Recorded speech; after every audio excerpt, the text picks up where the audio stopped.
Welcome to the Rigdzin Dupa, the gathering of Vidyadharas.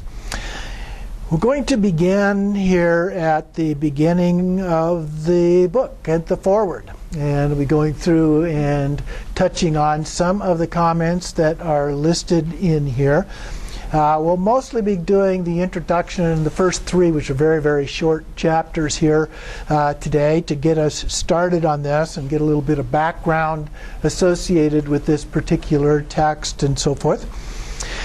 So in the beginning it says that the treatises on Rigdzin Dupa, the gathering of Vidyadharas, is what our topic is here. The Rigdzin Dupa is one of the important tantric sadhanas. It integrates both the inner yogas and Dzogchen. So usually when we talk about a sadhana practice like this, it doesn't include the inner tantras either, at least the completion stages of that. And it might, some of them do, but not all of them do. Most of them, I would say, don't. And of course, most of them certainly don't include Dzogchen. But that's going to be an important part of this as we go through. Those of you who have studied Dzogchen will recognize some of the language and so forth as we go through this. Continuing on then, it was initially transmitted by Guru Padmasambhava to King Trisung Detsen, to Kandro Yeshe Tsogyal, and also to Lukchen Virachana. And this was done at the Samye monastery that Padmasambhava helped put together, and then the first monks in Tibet were ordained there at that monastery. And then the Jigme Lingpa, who lived in the 1700s, is said to have discovered this Rigdzin Dupa as a terma, and it gives a little bit of information about how that happened. Jigme Lingpa writes that this text is entitled Rigdzin Dupa, the gathering of Vidyadharas, because all the deities of the 6 yogas, so those would be the inner yogas, and the Vidyadharas are present in it as guests. Then there are 2 important commentaries that are included here in this book. There's this volume, The Words of the Vidyadhara, which is the first detailed instructions that were in written form. And then there's The Light of the Sun and the Moon, which he says is a little bit shorter and less dense in terms of the commentary that it provides. Now, these 2 commentaries both cover pretty much the same thing. You know, section by section, it goes through the sadhana and covers almost all of the same things. A few cases, there will be some elaboration in one or elaboration in the other, or something's not discussed in one or the other. But one of the things I am going to do as we go through this is give you cross-references between the 2, which can be very helpful. So if there's something you don't quite understand in one, you'll have a page number to jump over to the same section in the other one. And going back and forth, I found, can be very helpful as a part of that. So then we have the development stage, the Kyerim, and the perfection stage. It's usually we refer to it as completion stage, but here it uses the term perfection stage, or Dzogchen. And so these are integrated within the great perfection, or Dzogchen, or Ati Yoga, as a part of this. So then it gives a brief outline of the text. That's the same outline as I provided here in this little introduction. If you're watching it on video, it's in the very first section on the online class. But here it's in the handout that I gave to you, the 5 different parts of that. So after being introduced to the true nature of our own mind, we dissolve all of our concepts into that great primordial nature that is the sky-like awareness, or Rigpa, free from fixation. So that has a very Dzogchen kind of a feel to it there. The pointing out instructions are one of the first parts of what we get in the Dzogchen teachings. From this, we let the mandala rise as the natural radiance, including the empty essence the seed syllables of the deities themselves, and the vajra syllables at the sacred centers of the deities. So the vajra syllables normally are going to be the Om, Ah, and Hong that are represented in all of the deities in terms of these practices. We then meditate on approaching the deity by seeing, hearing, and feeling, and then offering blissful rays of light from the garland of mantras, the mantras circling around as we usually do, and then in return, so those radiate out, and then in return we receive rays of light as well as blessings from the wisdom beings, all of the Buddhas and Bodhisattvas that are then in the form of the deity. And then we send blessing lights to purify all beings. Now these vary a little bit from one sadhana to another. Sometimes the light rays go out first to the Buddhas and the Bodhisattvas who transform into the particular form of the Buddha that is the central figure in the practice, then radiate out to all sentient beings, and they transform too into that form, and then they are invited into the mandala as a part of that. But every once in a while you'll see those reversed, where the initial radiation of light rays going out go to all of the sentient beings, and then following that it goes out to all of the Buddhas and Bodhisattvas. So these things do vary a little bit. Just follow, the rule of thumb is follow what is in the sadhana in terms of these variations. So we send those out. They are transformed into the Vidyadhara mandala. Then number 4, next we meditate on realizing the accomplishments by focusing on the mantra garland that merges in all into wisdom, the union of bliss and emptiness.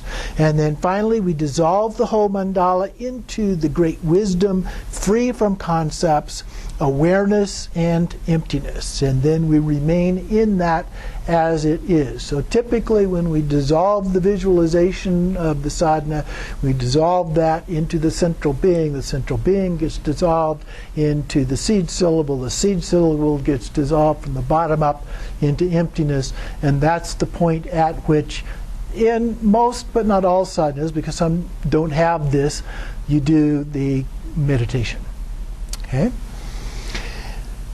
And so then that's the basic outline of the practice. There are, of course, various other kinds of prayers and so forth, praises and things that are included there. There are different ways to classify Rigdzin Dupa. He talks a little bit about that as Ana-yoga or the Ana-yoga of Ati-yoga. Ati-yoga being the Dzogchen. And so sometimes there are multiple breakdowns of these classifications, but it gives you an idea that this is how it fits into that. So Ana-yoga would be the generation stage basically, but it includes some completion stage kinds of practices as well. And then it includes some of that Ati-yoga, which is the reason for the Ana-yoga of Ati-yoga component of that. Okay, so there's some other things here that I'm not going to touch on, but on page 10 here in the foreword then, about a third of the way down, it says then that we first get the introduction of luminous awareness, and that's the pointing out instructions. Then we recognize the awareness and the wisdom of the guru are indivisible. No difference between those. Again, that's a very Dzogchen approach. Then contemplating in that awareness, we allow the awareness itself to arise as the mandala. When we usually do these practices, we often will have a syllable that arises. It varies a little bit. The most common one is broom or droom.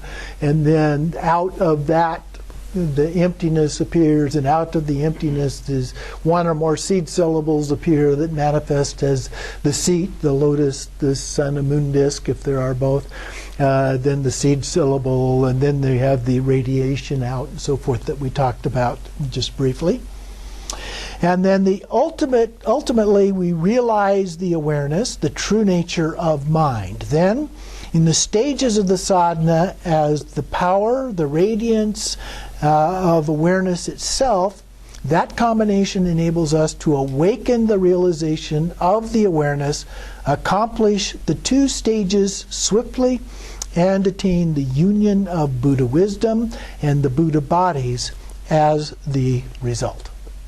So that gives a little bit, a very brief introduction to what it is that we are trying to do here. And so I tried to share how that compares to some of the more or less standard versions of doing these kinds of sadhana practices. So moving on to the introduction here then. Just touch on a few of the things. In the beginning, it gives a little bit of an overview here of some of the terminology involved. It talks about the four elements, for example, including the content, the purpose, the ultimate purpose, and the connection of these with the different elements as being the nature of the text. And then the ultimate purpose is defined as enlightenment or liberation. Then the content is to do the inner Lama practice of the Longchen Nyingtik cycle. The purpose is how to practice the Rigdzin Dupa. And then there's a paragraph that mentions the Nyingma school following the 9 yana outline. Various graduated steps, and if you're not familiar with that, then there are two associated with what we sometimes refer to as the Hinayana, or I prefer the path of individual liberation, which includes the Pitaka Buddhas and the Shramana, not Shramana, Shavaka. Yeah. Anyway, those two, basically the monastic tradition and the yogi tradition. And then the Mahayana, and then it divides the tantras into the outer tantras and the inner tantras, 3 of each of those. So those are the 9 branches. And so here we're talking about the inner tantras. We're in those last 3, which in the Nyingma tradition includes the generation stage, the completion stage, and the Dzogchen stage. Okay. So continuing on here on the next page then, a great bodhisattva, according to Jigme Lingpa Longchen, this was, sorry, I missed the name here, is Kengzar Tenpi Wangchuk, who was a great bodhisattva, according to Jigme Lingpa Longchen. And so he would never give any Dzogchen teachings unless the person, whoever they were, had at least completed the 5-fold 100,000 Nundro accumulations. And so part of our tradition, of course, is the Nundro, completing the Nundro or preliminary practices for doing Tantra. And so that usually is divided into 2 parts. So we have the common Nundro and then the uncommon Nundro. The common Nundro are the 4 thoughts that turn the mind. So precious human birth, the suffering of samsara, and so forth. And then the uncommon Nundro are the refuge, bodhicitta, and so forth, the 5 parts of that, although sometimes it's 4 because bodhicitta and refuge get put together as 1. And then out of those uncommon Nundro, you repeat those. There's a specific practice that you do, and you do that 100,000 times each, making the 500,000 that it's referring to here. So that's the common way to do that. Now, when Jigme Lodro was here and he gave us the empowerment for the Dzogchen, or the Rigdzin Dupa, one of the things he also taught us on was the 100-day Nundro. And that comes from the Jigme Lingpa terma as well. And in that one, it's slightly different. So the whole thing is organized into a 100-day interval, and it's a series of contemplations. So it doesn't include the 100,000 after another 500,000 total of all of those, but 100 days, spending 1 day on each of those. He suggested 2 hours each day, or at least 1 hour each day as a part of that. So that's another way. There are different ways of completing the actual noon drill practice. But it is an important prerequisite in doing these things. Now, in the Longchen Nyingtik cycle, a complete path, we first train in the noon drill, and it mentions here the 4 thoughts, and then the inner preliminaries, the 5-fold 100,000 accumulations, refuge bodhicitta, vajra, which is a purification practice, the mandala offering, and guru yoga. And of course, guru yoga is extremely important, not only in the Tantra, generally speaking, but very important in the Dzogchen practice. In fact, probably the most important of all of the Dzogchen practices as a part of that, different practices. So it's very beneficial to repeat these accumulations even several times in order to purify obscurations and accumulate merit. So traditionally, some of the masters would do this 500,000 repetition over and over and over again. Now, it's not the only way to do it. You can do it until you master those things. You can do it for a specific period of time and so forth. He mentions 3 different ways in here for that purpose. The 3 routes, Lama, Yidam, and Dakini, then are usually done in a closed retreat. And here, the Rigdzin Dupa is the first of these 3, the Lama aspect of the 3 routes. So the Lama practice, and then after that we do the Tsa Lung practices, which are the inner practices here. Tsa Lung are the channels, winds, and drops practices that are a part of the 6 yogas that you may be familiar with. It starts with the Tumo, or inner heat practice, and then the union practice, the joining together of the practitioner with the consort, and then using both one's own and somebody else's body together. So that's the union that's being referred to here. And then once they have at least somewhat matured with that, then we move on to practices of Trekcho and Togao. There's actually another preliminary practice for those 2 called Korde Rushen, as well as that. The 3 roots practices involve Kyerem, the generation stage, which purifies our habitual tendencies, and the meditation on ordinary appearances as deities, sounds as mantras, thoughts as wisdom. That may be familiar to you as when we look at that in terms of pure view is a term that we often use, sometimes sacred outlook, but where we begin viewing all things in that way. It's like we're already in a Buddha field or a Buddha realm. And so we begin seeing all beings as Buddhas. We begin seeing that this is the mandala of the Buddha realm and so forth. The 3 roots then are the practices of the Lama, which is the root of blessings, the Yidam, the root of accomplishments, and the Dakini, the root of activities. So first, one invokes the Lama, who is the root or the source of all blessings. Then we practice the Yidam to gain accomplishments, and then the actual goal of the practice. Then our relation to the Lama is the heart of the Vajrayana practice. So when we're doing Vajrayana practice, the Tantra practices, and especially Dzogchen, the relationship with the Lama is extremely important. Now, the term root Lama has slightly different meanings. It gets used in a variety of ways. So it may be the first person to give you an empowerment, or it may be the first person to give you the pointing out instructions. It may be the person who has that you most closely just relate to as your teacher, and so forth. So there's a variety of ways that that term is actually used as a part of that. And you can pick out who that person is going to be. In Tibet, there was a tradition of actually asking a particular lama to become your root lama as a part of that, which was kind of an opening to say, okay, I want these different teachings. And so they would accept or not accept you as a student through that process. In the West, that's not quite as common to do that kind of thing, although people do still ask somebody in some cases to be their root lama. But in my experience, more people just kind of assume that this particular lama is their root lama because that's where they got either the pointing out instructions, or that's who's they most closely relate to, or that kind of thing.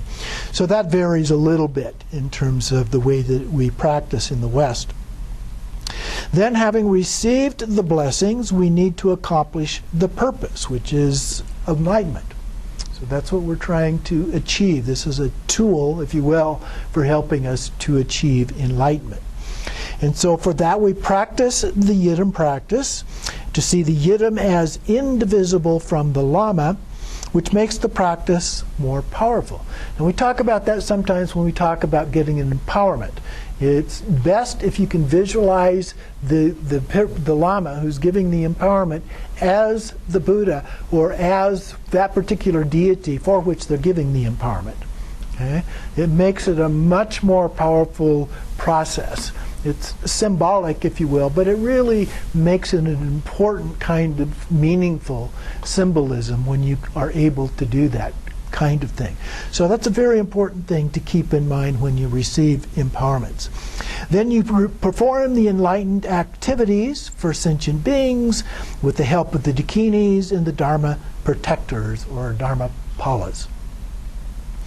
The sequence can also be different. So within the oral instruction of the Longchen Nyingtik, we do the dakini practice right after the lama practice and before the yidam. Okay, so sometimes the order gets changed around a little bit, and that's okay. We go with the way that it is taught by the lama, or we go with the way that we happen to receive it. Then, let's see. Okay, there are several lama and dakini practices in the Longchen Nyingtik. Ideally, we do all of these before receiving the Dzogchen teachings and continue doing them afterward to support the practice. Now, one of the problems with that is that in the West, it's very difficult to get all of those, because there's a number of those particular sadhana practices, and there's a list in here a little bit later on of some of the main ones. It's not necessarily a comprehensive list of all of those, although if you go on the internet and you look up the Longchen Nyingtik, you can get a list of all of the contents, basically, of what is involved in that. So typically done the Lama Rigdzin Dupa, Yidam Palchen Dupa, the Dakini Nyingma, and Dechen Gyalmo before receiving the Dzogchen teaching. So that's just on the surface. That's just a few of all of those that are actually a part of the Longchen Nyingtik. Then we continue to accumulate the other sadhanas of the cycle. So here the term doing the practice, or accumulating the sadhana, means doing the number of recitations or the amount of time indicated in the retreat manual, or practicing until there are signs of realization. This is the same thing I was referring to a little bit earlier in terms of Nundro, but here it's referring to it in the context of doing the sadhana practice. To recite the number of mantras is very goal-oriented, and that does not marry well with Dharma practice, where you just do something by number, as opposed to doing it until you really get it, you understand it, and embody that. That's the ideal way to do that. But sometimes they also will do it in terms of time.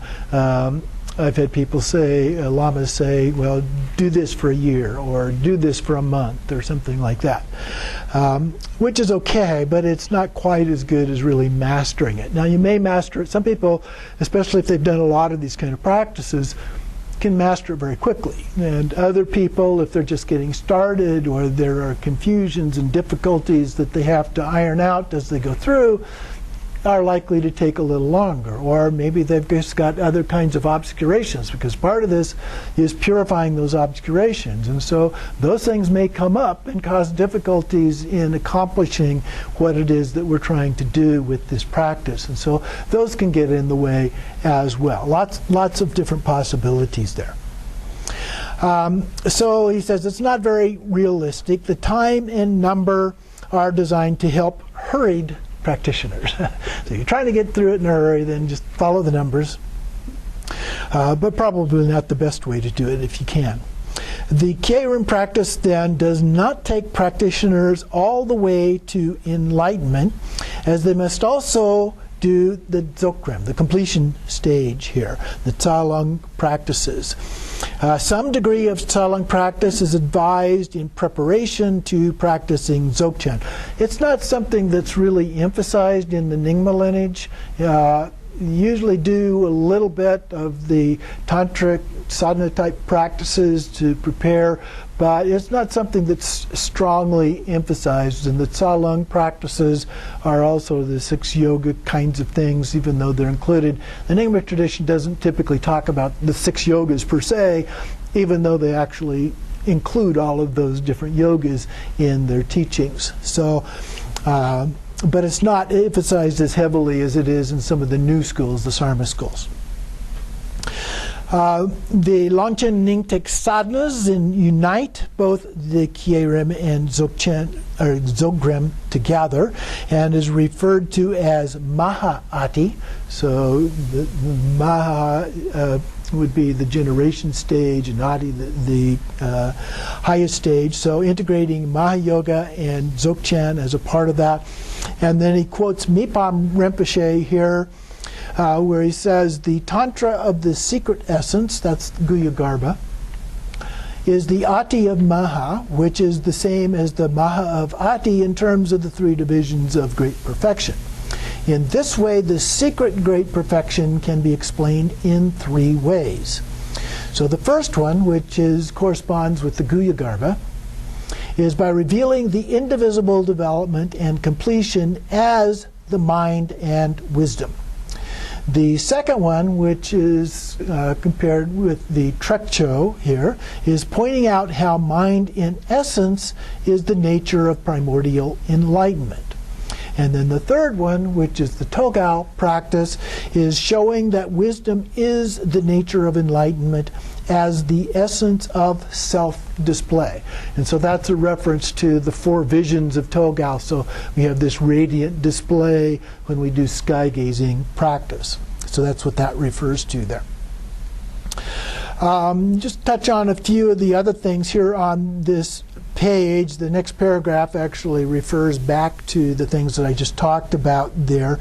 In this last long paragraph, then, he talks about the Dzogchen teachings are extremely beneficial, yet they also are extremely difficult to practice genuinely. So we need some merit to do that. We talked about the 2 accumulations. I think it used that term a little bit earlier. The 2 accumulations being the accumulations of merit and wisdom.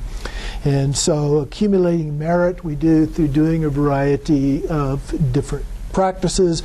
In the Mahayana, when we do the 6 perfections, the first 5 of those are the skillful means, and then the 6th one is wisdom. And so when we do the first 5 of those, that's the merit part, and then when we do the wisdom, of course, that's the wisdom part.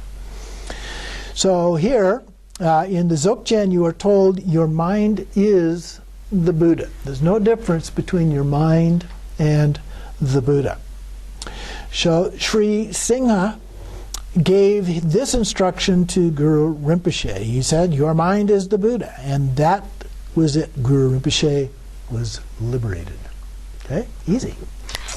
Your mind is the Buddha. Got it? Okay. Bye-bye. Everyone who is genuine about following this path focuses on accumulating merit. So most of us don't get it quite as easily as Guru Rinpoche did. So we need to build up our merit as a part of that. So training in relative bodhicitta is very important for accumulating merit. So we do the aspiration and action bodhicitta as a part of that. So we set our intention. The action bodhicitta is done in a variety of ways, but the focus there is on loving kindness, compassion, and those kind of things, the skillful means from the 6 perfections and so forth. There is also the approach of the secret mantra Vajrayana, which involves the Kyerim. So the generation stage practices also are a part of that, another way to accumulate merit.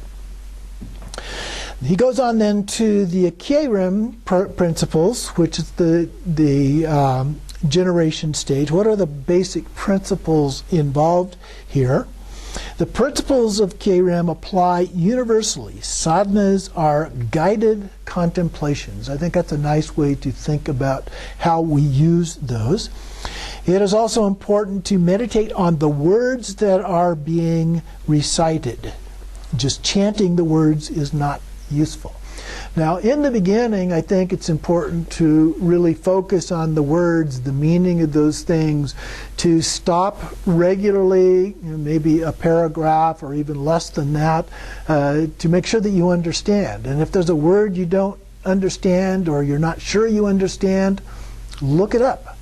Guru Google has become a very powerful resource these days. So you just do a Google search of the word and you're likely to find it. The caveat being that sometimes transliterations are spelled differently.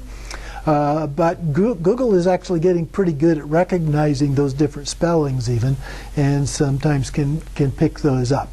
Now, that's not a guarantee that you will find everything that you have questions about, but I'm finding that it is getting way better at being very helpful. So just look those things up. And so the first part is really making sure you have a complete understanding of what the sadhana is all about, the wording in there, the meaning of those words, and so forth. And if you don't know, ask your Lama. If you still don't find it after doing your Google search, then ask your Lama for some clarification on that as well. And they will be happy to help you with that. And then it says each and every word has special significance as a part of that. And then at the end of that first paragraph, once you have thoroughly understood a text, such as the Tantra of Secret Essence, you automatically come to know the crucial points of Kyerim and the Dzogchen practice. Then it is no longer necessary to seek instruction on individual sadhanas. So one of the things that happens when we do this is that once you really understand one of these, you see those things popping up in other practices that you do, and you don't have to ask questions about it any longer. And when you've done a few of these, especially some of the longer ones that have more detail and so forth in them, then that becomes very helpful to us in understanding other kinds of these practices. And just because we master Dzogchen doesn't mean we give up doing these sadhana practices either. We do them, but we do them more from a Dzogchen point of view. And we'll see that in the second commentary. The Sun and Moon commentary particularly emphasizes that aspect. So they're all the same in terms of their essence. Then, next paragraph, Rigdzin Dupa can be practiced according to the level of the practitioner. So here he divides this up based on our experience. The less experienced practitioners follow the Mahayoga approach, which has 3 aspects. First, clarity of the visualization. So we need to make sure that we have a very clear one, and that's where a picture can be very helpful. So you can go on the internet again and look up a picture of this or most any other sadhana too. Just be sure that when the pictures come up, if you just click on the image button on after doing a search, you'll get lots of images. But that can include a mix of other images as well. So make sure then you click on the actual image and go to the website that it came from and make sure that it's the image that you're actually trying to find. Okay, so clarity of the visualization, and if you have a lot of trouble visualizing, those images can be helpful to that, whether you visualize or don't. If you struggle with visualization, you can just keep the picture there, and when it says visualize something, you just look at the picture for a little bit and then continue on. Or another word that sometimes people find helpful is imagine. instead of visualization, just imagine. So it says that visualize yourself as a deity. Just imagine you're the deity. Okay? It's a very simple kind of a process. But again, you can always just use the picture. The second one is purity. Okay, so this is pure. Part of what we're doing with these practices is we're going to the stage of being an impure body to a pure body. Once we become pure body, speech, and mind actually, then we become a Buddha. Okay, so it's a gradual transition, but that's part of what we're doing. But in the visualization and when we're doing the practices, we always imagine that we are actually in that pure state. And then we develop the third one, vajra, confidence. So the first part of this is that we set a framework for this, something called the 3 samadhis, which correspond to the 3 kayas. So we have Nirmanakaya, Sambhogakaya, and Dharmakaya. And so the samadhi of suchness here is the Dharmakaya. The samadhi of universal manifestation is the Sambhogakaya. And then the causal samadhi is the Nirmanakaya. And then to bring about the clear visualization of the deities. So that's the purpose of it. We really understand all of those. Now, I find some sadhanas will actually have a section with the samadhis listed. They may not address the kayas per se, but they will list what those things are, whereas other ones don't have it at all. It's just kind of inferred or assumed that it is present. A clear visualization, then, is crucial to the practice. If beginners cannot visualize all the deities, the palace, and so forth, to visualize oneself as the main deity is an essential requirement. So you don't necessarily have to have everything in the complex, particularly in the beginning. You get as much of it as you can, and you can get by with that. As you're reciting it, as you're reading the sections that deal with the other parts, the palace and the protection circle and whatever other things might be present there, just read it, and as long as you understand it, that will be sufficient. But it's particularly helpful to be able to visualize yourself as the deity. Then having a clear visualization is a must. Remember the purity of that. The enlightened qualities correspond to each of the features of the visualization, or simply remembering the nature of mind. So then we develop a feeling of vajra confidence. So that's part of what we're doing as we do these practices. We want to develop a level of confidence as we do these practices. So it's not just seeing these things, but it's also feeling them and knowing them as a part of that, really understanding. So you are the deity. You become the same. So you be a Buddha. In fact, I often say that when you get done with the sadhana practice, you're visualizing yourself as the deity. Now, normally then we go through a dissolution process into emptiness, we meditate, but then we re-arise as the Buddha. And so when we get done, the sadhana never says, okay, go back to being yourself. Okay? If it says anything, it will say you get up off of the cushion as that deity. And so the idea here is kind of fake it till you make it. You know, you practice being that deity, that Buddha, in your daily life. Okay? Now you may not be perfect, that's okay, but you try your best to do that. You use the speech of the Buddha. You talk the way you think a Buddha would say things. You think the way you think a Buddha would think things, and so forth. You see things as the way you think a Buddha would see things. So that's helpful to us. It's a very powerful psychological process, really helpful to us in getting closer and closer to actually being a Buddha. So a very important part of the practice here. In fact, in some ways it's almost the most important part of the practice. And we have to learn it and so forth. But we do the practice for 20, 30 minutes, an hour or something a day, typically for Western practitioners that are holding jobs and those kind of things. Some of us that are retired can do a little bit more time than that in the daily practice.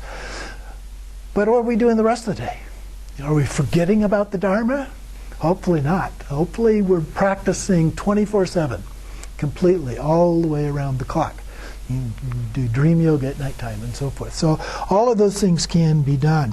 And so in that way, doing these other things is actually more important than doing the sadhana practice. But the sadhana practice is important to the extent that it also helps us learn to be able to do that in our daily life. So then he goes on at the very bottom of the page. The Nyingma tradition includes specific instructions. One is the 4 nails. And you may or may not have heard of the 4 nails here. They're listed at the top of the next page. The first nail is all appearances as the deity. So that just relates to what we were talking about. Then we have the nail all sounds as mantra. So even when you hear people talking, you think of it as mantra. That annoying sound that you hear once in a while, it's mantra. Okay? We have to overcome our aversions.